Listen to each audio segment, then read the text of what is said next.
لیکن جیسے ہی دروازہ کھلتا ہے اندر صرف خون ہے، صرف لاشیں۔ بسم اللہ الرحمن الرحیم، میں ہوں محمد ایوب اور آپ دیکھ رہے ہیں 1947 کی اصل کہانی۔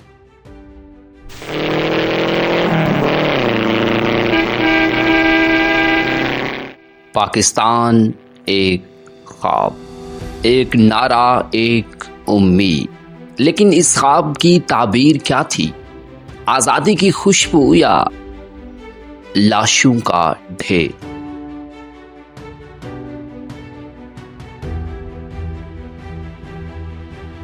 تصور کریں، رات کے اندھیرے میں ٹرین آہستہ آہستہ لاہور اسٹیشن میں داخل ہوتی ہے۔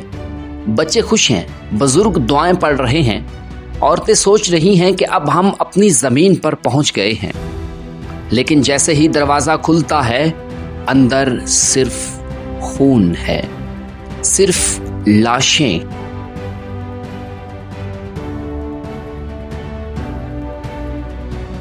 یہی ہے 1947 کی حقیقت۔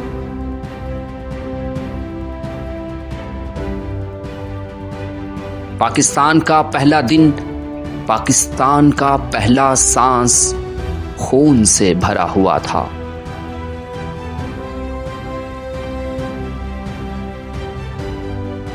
مارچ 1940، لاہور کا میدان، لاکھوں لوگ جمع ہیں۔ قرارداد پاکستان پاس ہوئی، سب نے کہا ایک علیحدہ ملک چاہیے، ایک ایسی ریاست جہاں مسلمان آزاد ہوں۔ 7 سال گزرے، مسلمانوں نے قربانیاں دی، قید و بند کی صعوبتیں برداشت کی، لیکن کسی کو اندازہ نہیں تھا کہ آزادی کی یہ منزل خوشی نہیں، قیامت لے کر آئے گی۔ گاؤں گاؤں میں یہ خبر پہنچی، پاکستان بننے جا رہا ہے۔ کسی نے سوچا شاید اب امن ہوگا، لیکن حقیقت یہ تھی کہ یہ اعلان لاکھوں لوگوں کے لیے موت کا پروانہ بننے والا تھا۔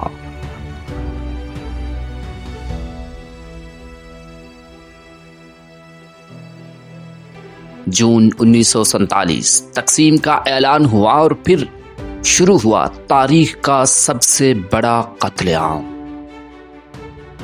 صرف 3 مہینے، اندازاً لاکھوں لوگ قتل کر دیے گئے، تقریباً کروڑوں لوگ ہجرت کرنے پر مجبور ہوئے۔ ٹرینیں چلتی تھیں، لدھیانہ سے گوجرانوالہ، دلی سے کراچی، لیکن ان ٹرینوں میں مسافر نہیں، لاشیں آتی تھیں۔ ایسی ٹرینیں جنہیں لوگ چلتی ہوئی قبریں کہتے تھے۔ عورتوں کو گھروں سمیت زندہ جلایا گیا، چھوٹے بچوں کو نیزوں پر اچھالا گیا، بزرگوں کو کاٹ کر راستے میں پھینک دیا گیا، اور انسانیت خاموش رہی۔ سوچے اگر آپ اس وقت ایک باپ ہوتے اور آپ کی آنکھوں کے سامنے آپ کا خاندان قتل ہو جاتا تو آپ کے دل پر کیا گزرتی؟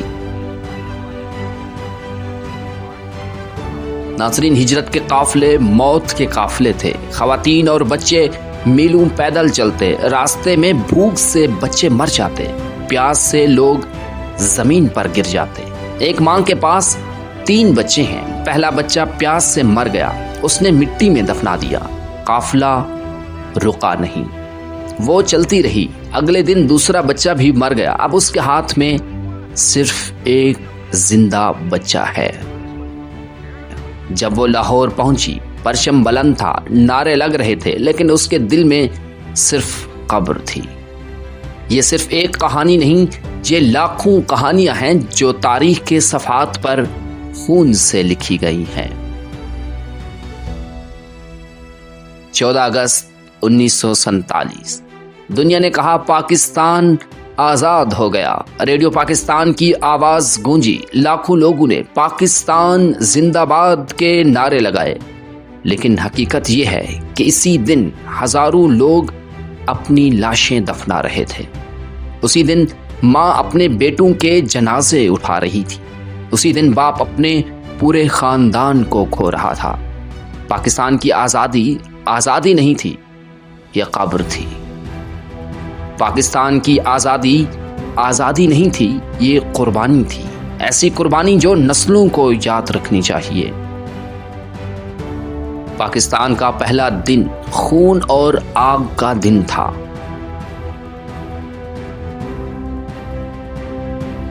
یہ زمین ہمیں پلیٹ میں رکھ کر نہیں ملی، یہ زمین ہمیں قربانیوں کے سمندر پر کھڑے ہو کر ملی۔ سوال یہ ہے، کیا ہم نے ان قربانیوں کی لاج رکھی؟ کیا آج کا پاکستان ان خوابوں کی تعبیر ہے، یا ہم نے سیاست، کرپشن اور ناانصافی میں ان قربانیوں کو بھلا دیا ہے؟ یاد رکھیں، یہ ملک صرف ایک جغرافیہ نہیں، بلکہ یہ لاکھوں لوگوں کی قربانیوں کا نتیجہ ہے۔ میں ہوں محمد ایوب اور یہ ہے صدائے ایوب، پاکستان کی آواز، عوام کی آواز۔